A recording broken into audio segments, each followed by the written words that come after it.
Hello, I'm Terrell Jerricks, the managing editor of Random Links News. Today, I'm speaking with Fatima Iqbal-Zubair, a candidate for California's 65th Assembly District. Fatima has spent her life advocating for working families, and as an immigrant, educator, and mother of a son with special needs, she brings a deeply personal understanding of the challenges many communities face. From underfunded schools and rising housing costs to wages that haven't kept up with the cost of living. As a science teacher in Watts, she worked in overcrowded classrooms with limited resources, supporting students dealing with homelessness and food insecurity. Beyond the classroom, she has helped lead efforts to support strong union jobs and has stood alongside workers on strike, from LAX to Starbucks to public schools. This will mark her third race for this particular district, albeit a change from Assembly District 64 to 65 in 2022.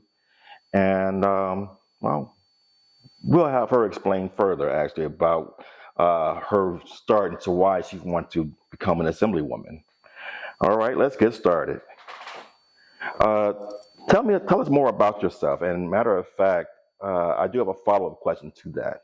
To run, I'll start with this. Like, to me, it was never about like achieving a title.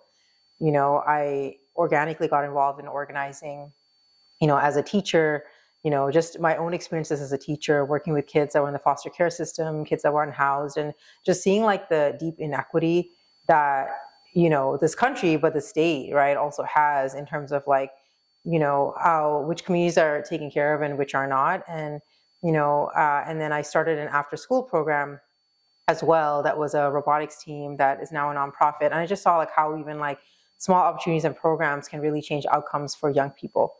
And, the other issue I started organizing around was, toxic water and, climate injustice and, happening very locally that's impacting life expectancies and health outcomes. And just started organizing with community members, with my students, and eventually got appointed commissioner,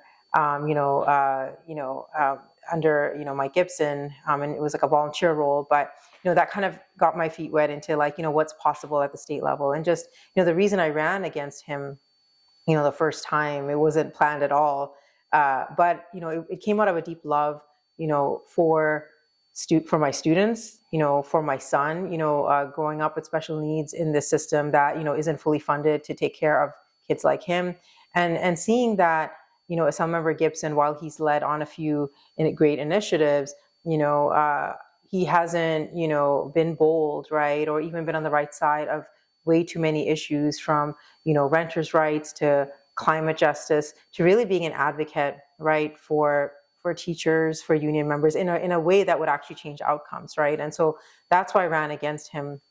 And then, we did pretty well in our first run, and I ran the second time in 2022. And as you mentioned, Terrell, like we, were through the redistricting cut out of the district, just one block from District 65, which is why I had to, move to retain my district, really, because I was in a completely different district that I had no connection to at all. And so, running in this open seat, it wasn't, I think a lot of the community and folks assumed maybe I might run. But actually, it wasn't, first and foremost, on my mind to say I'll definitely run. The reason I did decide to run comes back to why I started organizing in this district, why I started running in the first place, is I really love this district. And I think every 12 years, there's a huge opportunity to make sure you have the right representative. And, I have to bring my opponent into this a bit, Ayanna Davis, because she filed very early, as we all know, when you look at the records. And, while I knew that, me and her were not organizing in similar spaces, I really pride myself in always having the moral courage to stand with the community, even when it means we have to hold, elected officials, right, and accountable. And she hasn't been on that side, through the years of my organizing. Mm-hmm.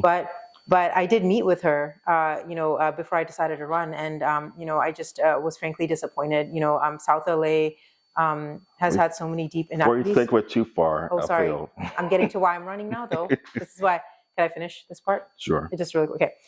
This was one of the reasons. I really left my initial meeting with her heartbroken because, our district has had so many impacts from industry, from, private education, right, charter schools sort of taking over, and it's impacted social determinants of health. We've had just corporate interests, right, even like heavy policing interests that have, not been, the correct sort of complete public safety solution, for example. And so there's a lot of these deep-rooted changes that have to happen, and this opportunity doesn't come up every 12 years. And so the reason I jumped in was I love this community, I love this district, and I care about it deeply. And when you care about something, you'll do anything you can, right, to make sure that it is heading in the right direction. And at the encouragement of because of that, and because of leaders like Senator Lena Gonzalez and other community leaders that said, like, we want you to run, Fatima, because we know that your heart's in the right place, and we know that you have name recognition, and we think you're going to win. And so it was a combination of factors, but those are the reasons I decided to run in the seat. When you first ran, a lot of your positions and your platform was aligned with the Sunrise Movement. Can you tell us more about that? Yes, of course. Yeah. So like I mentioned, in the first question, I always followed my heart when it came to organizing the district. And, I started off in, sort of like climate injustice issues. And that's how I organized with the Sunrise Movement.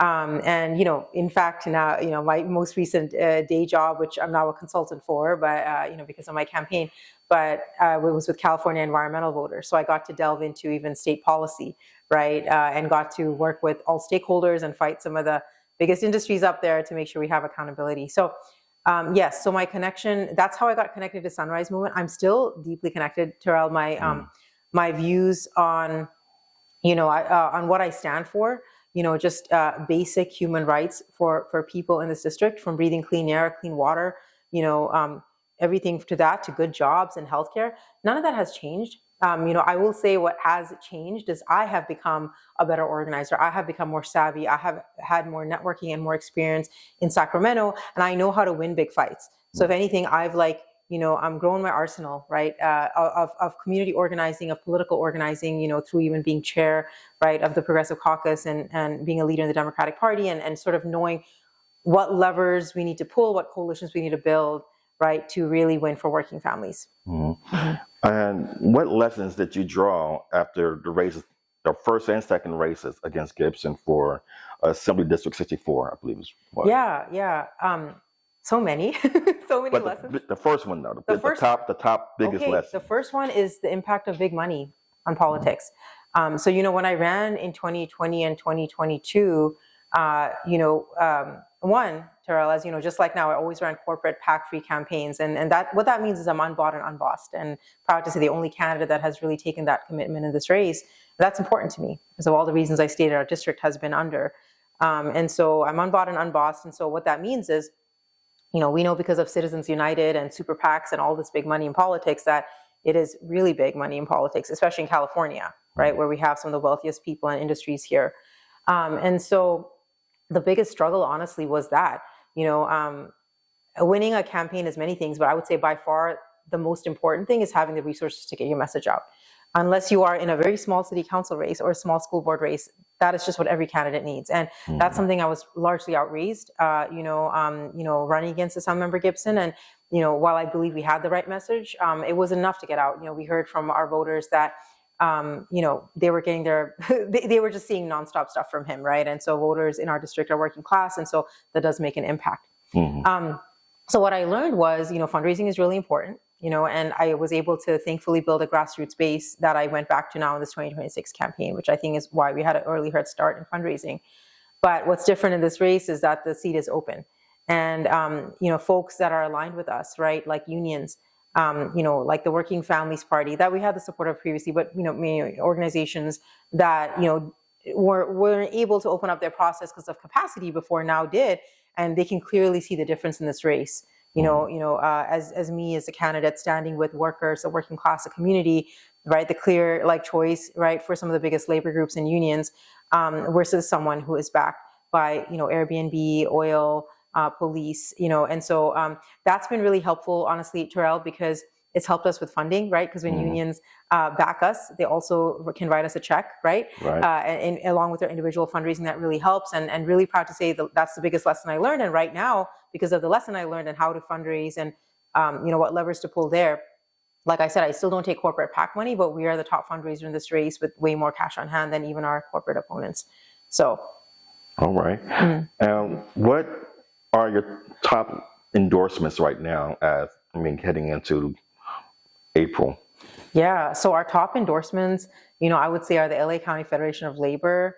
I'm really proud to say we have the endorsement of some of the biggest unions in that body, like SEIU California, and mind you, the sole endorsement, because sometimes unions, when there's comparable candidates, they give dual endorsements, but we got the sole endorsement of SEIU California, the California Teachers Association, AFSCME people, UFCW, Western States, right, representing a lot of the workers against this district, California Nurses Association, and a whole host of other unions. But we're also really proud to be, California Working Families Party's candidate as well, Courage California. Also really proud to be, an early endorsement of Initiate Justice Action, because we are the criminal justice reform candidate in this race, and also have the sole endorsement of many still environmental justice groups, including California Environmental Voters, CEHA and CBE, as you know, Charles, that do work here in the Harbor area. I would say last but this one definitely not least is Congresswoman Nanette Barragan. We can't forget her. I think she's done such a great job on, immigration, environmental justice, and I think really also being a really good Congress member. What I hear a lot from folks, including my family's experience, is she's very good at constituent services and just, her relationship with the community and being available. And so I'm really proud of that endorsement because she's done really good work. And so I would say those are some, not all of our biggest endorsements. I would also, I guess, mention the California Legislative Progressive Caucus and, the California Legislative AAPI Caucus as well, which I'm really proud of too, because I would be the first person with a hijab ever elected in state history, to California. I'm an immigrant. And so I think that's also big. We need to break those glass ceilings. So. Right. And the biggest change from the race in 2022 and the race this year is the boundaries, and where it includes San Pedro and the Port of Los Angeles into it. How do you think you get a better connect with the constituents with the new boundaries of this district? Yeah. So just one fact, the district was the same in 2022. It's a good question. San Pedro is very important to me. One, we're the most active port in the United States. That makes us it's a huge economy that's just here in our district, and honestly a driver of even US economy, right? And so with that comes with it many jobs and an industry and a potential to do real good for our district. And so the opportunities to connect, we have been, really knocking on doors in San Pedro. San Pedro is a union town, and people come here from all communities, the Italian community, Croatian community. There are people here that have roots here. But, Terrell, they are still very working class, even if they have become homeowners and they might be retired. They really worked, right, to get to where they are. And so there's a lot of love, right, that people have for San Pedro and the Harbor area, even in Wilmington, which is, slightly different history with the history of oil and all of that, which we can talk about hopefully. But, connecting to me, it's at the doors. That's where I have the best conversations to this day, even more than if I go speak at a neighborhood council meeting, which I love doing. But it's really when I can meet someone at the door and, they might be a retired union member, they might be having, an experience in the district, and they share that with me. And that's what I really remember and internalize. So I've been doing that. The other thing is I really want to, I'm in talks to have a tour of the port. I think that's really important for me as a candidate to be able to tour the port. And, while my biggest priority at the port is twofold, it's the community and that those jobs are staying in the community. And it's also the workers and making sure that, with the influence of big tech, I know there's been a huge influence of automation already. When I talk to the workers, right, jobs have been lost. And so, I want to make sure as a candidate and as an assembly member that I am protecting against that and I'm protecting the workers. And so while I have respect for the industry, they have a lot, right? They usually are doing pretty well, of course, with Trump's tariffs. I'm sure there's worries, but the most vulnerable and on this chain is really the workers that are working the port and the community, right? That is living with, air quality issues and, has a connection to the jobs. But, the port is doing a lot, right? For industry. But with all of that activity, it still remains a huge hub for pollution as well as it's doing with their climate action plan and all of that. So we got to make sure, twofold, that it's meeting sort of its own plan, right? and that, I as a candidate and as a legislator want to invest in that infrastructure to make sure that we get there, right? We get to those targets. And also I want to make sure that the workers that are at port know that I have their back, right? And that these aren't separate issues. Right. Because I think one thing, Terrell, like honestly, one thing I'd be different in terms of leadership for this district is I feel like it's been polarizing. I don't know if you felt that way, but like it's like you're either on the environmental side or you're on the worker side. I see their interests as the same. One, because a lot of the workers live in the community, and so they want to live like long lives and they want healthy lives and they want jobs. And I don't think that's I don't think those two things are like mutually exclusive. I just talked to one of the union leaders in LW just when I was canvassing the other day to say, one of my first bills I want to lead on is to actually really highly regulate big tech at the port and have these guardrails for automation. Like that's one of the bills I actually want to do because it's really important in my district. Okay.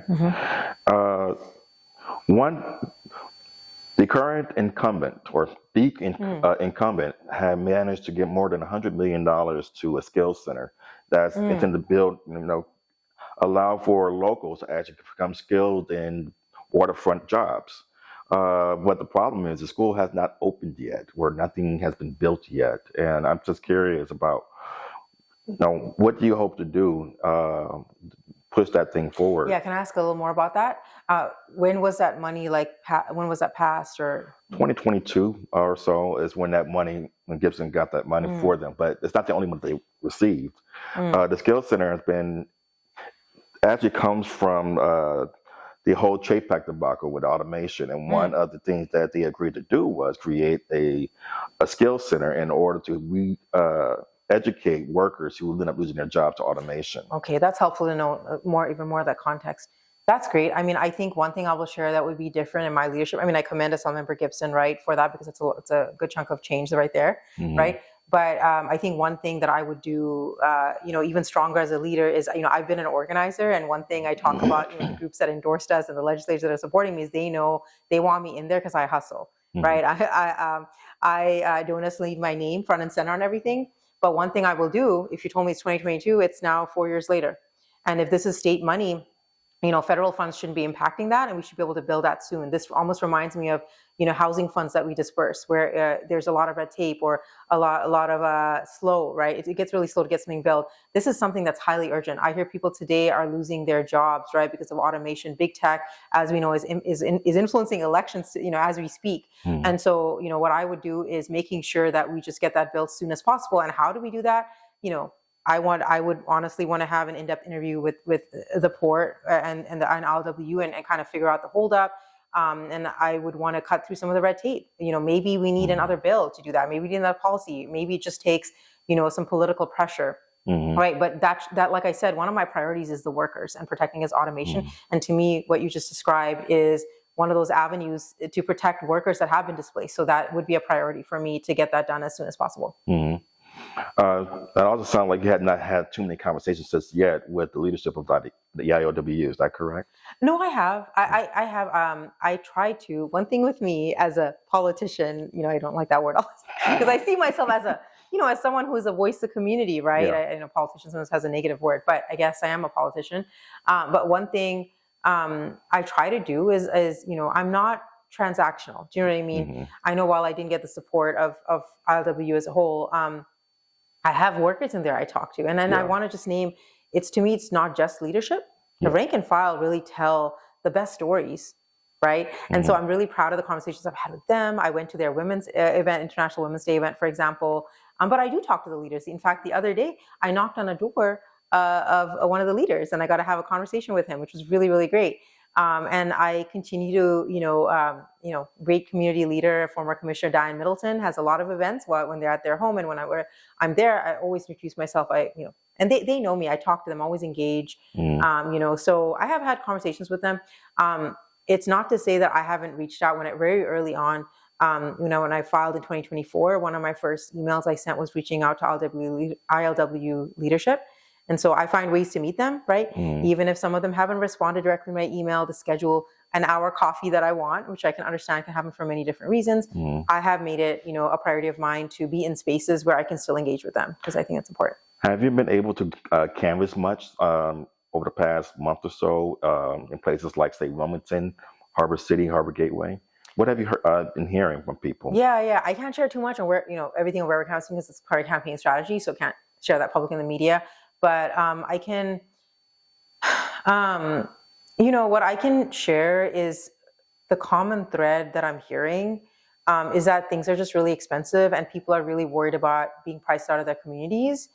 And I think our general kind of corporate media and people have they blame Trump, and rightly so. Like, he is a fascist, dictator, and he needs to go, right? And the conversations I have with them is though even before Trump or now, what our state can really do to make their cost of living, go down. So we can get into the policy, but that's been the biggest concern I've been hearing is things are expensive, right? We hear gas prices, groceries, energy bills, housing costs are rising. And so that's been the main thing of honestly what I've been hearing. In places like, say, Harbor City, Harbor Gateway, I tend to hear complaints about their proximity to industrial sites or industrial zones.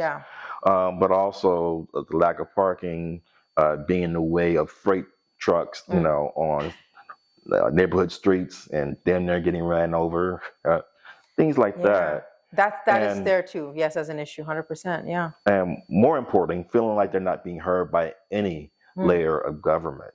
I was just curious if you end up hearing any of those kinds of stories. I do. I work very closely, as a community organizer.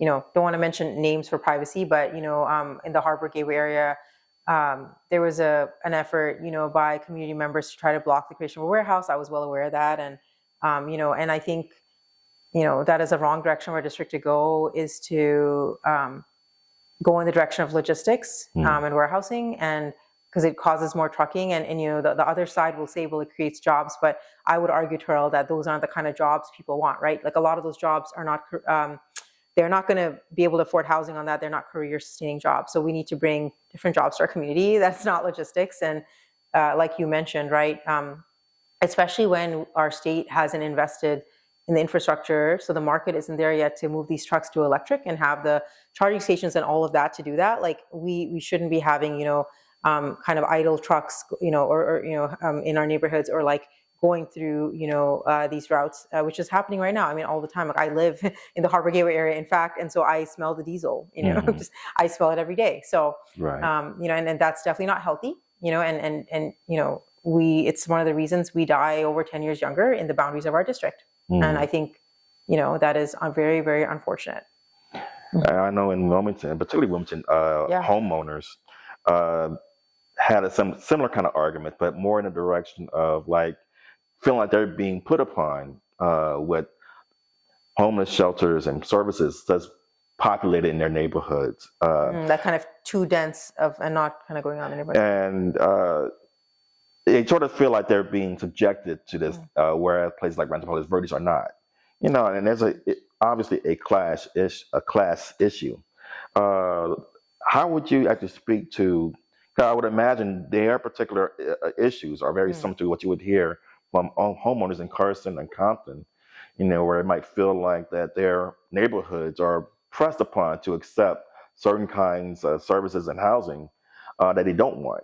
I'm just kind of curious, how would you balance those needs? Yeah, I hear all of it, honestly. And, the first thing that comes to mind is, when we pass funding or policy, an important part of that is implementation, right? So what often happens at these centers is you don't have those wraparound services. And so the experiences actually people have, they're not really wrong to say it, not, in Wilmington or in RPV or, wherever we're hearing this. I think it's because we don't have accountability, right, for our housing dollars and what it really means to transition people from being unhoused to really getting them into a job, getting them the treatment, the services, whatever they need, right? And so that's why I think we hear this. I think once we do it well, right, I'm hoping, that most people will see okay, there's something opening up here, and it's a facility, and they're very clear on, community input and community engagement. They'll know what the facility is. Because there's many types of housing, as you know, Terrell. There's transitional housing, there's permanent supportive housing, right? There's shelters. And so being clear with the community of who's going to be living there and what the regulations or what services are going to be there, right? I think that's really important. I think what happens sometimes is there's frustration because that is unknown. And when you don't have enough staffing there, or when the money is not going where it's supposed to go, you're seeing sort of, I don't know what the word is, but like you're not seeing a reliability of services, and then that impacts the community. So I think that's really important with our housing dollars, that there's accountability there. I will say that, that it is right to say that there is a class issue as well, right? Why we see communities like Wilmington, and when you were sharing that, I would want to know, and it's hard to talk about the unhoused, because a lot of the unhoused, because they're struggling so much, they're moving from place to place themselves, right? Right. And so it's hard to say too, like, what is the quota of folks that are unhoused really in every neighborhood, but I think at the end of the day, I'm just going to speak to like the morality of all people here, right? No matter what party they are too, is that like, I don't think, people want to see anyone on the streets, right? I think most people want to see people housed. They want to see people become good contributing members of society. And to do that, we have to be open, right, to saying that we are all God's people, right? And we might be different. Life might have given us different circumstances, but they deserve basic needs too. And I think if we kind of speak to that moral consciousness, and then we make sure as electeds, as legislators, that we sort of have that transparency with the community. Say, look, this is the type of center, we're proposing, these roads can be built. Get community input, right? Because the community might know how to make it better. And stick to your commitments. Like if it's transitional housing, say something like, well, in this year we'll have people here, but in a year, this is where they're going to go next, right? And we need to make sure we have those metrics for the community, because that's how we start losing trust. And when we start losing trust, people are just going to say, I don't want any of this in my community, because they're not seeing any sort of transparency or engagement or trust. I know that's right. And to wrap this up, what are the issues that you're hearing the most on the campaign trail as you're visiting every community, contesting for every vote? What are you hearing out there? Yeah, I'm going to sound like a broken record, but things are just too damn expensive. Like our district, as you know, Terrell, is very working class, and even folks that are able to own a home, they understand that struggle, and things are expensive for them too. Whether it's their property taxes, or whether it's, like groceries or gas, right? Gas is the highest right now in California, and so people's pocketbooks are really strapped. The other thing is I hear stories of, with the unfortunate cuts Trump is doing to health and human services, like a lot of our California is still dependent on, that budget we would get from the federal government when it comes to health and human services, things like food stamps, healthcare, right? And people are feeling that, like people are, being knocked off their Medi-Cal, right? There's community clinics closing because there's no funding for that. Right. And so what I'm hearing is that it's like, and what happens is when people are losing jobs and then they get knocked off their healthcare, and now they don't have that government system that's supposed to be the safety net. They're really like worried about, like, I literally met a constituent, this was in San Pedro, that was saying, look, my husband has this chronic disease. He worked at Rite Aid. He lost his job. This is a real person I was talking to, and said, I don't know what we're going to do the next month. We're trying to figure out how to scrap money together to pay for his healthcare, but we also have rent due. Right. So that's a huge issue. And then, with that is tied to like the rising cost of housing, right? Which is why I'm such a big advocate for renters. Most of our district are renters still at this point, right? All the way from Watts down to Pedro to Carson and Harbor Gateway. Most of us are renters in this district. And so, we have to make sure we protect them. They deserve a right to a lawyer. They deserve to not have these corporate speculators coming in and buying out their housing and, jacking the rents up, right? And we also deserve to make sure that we can make homeownership a dream, is like not a dream, but like a reality in this district. It's like impossible right now for people will not even think of ever being able to buy a home, let alone their children buying a home. And I think those are the top issues I'm hearing, right now. Okay. Any final words you want to say to voters who might end up seeing this video? Okay. Yes. So final words. Well, go to my website, fatimaforassembly.com. I'm very active on social media as much as I can be. You can find ways to get involved on my website. You can find my social media there to follow us. And our district needs to vote. We don't want to be one of those low voter turnout districts. Primary elections are very important. And I'll be posting resources on my social media of like, how to explain your ballot to make it easier for you. But I do hope I can earn your vote. I hope, through this interview and just through seeing me in the community that you see that I only want to represent you. I have, no other special interests I want to represent. And so I hope I can earn your vote. Voting ends on June 2nd and you'll get your ballots, starting in May. So thank you. All right. Thank you very much. Okay. Yeah. Thank you, Terrell.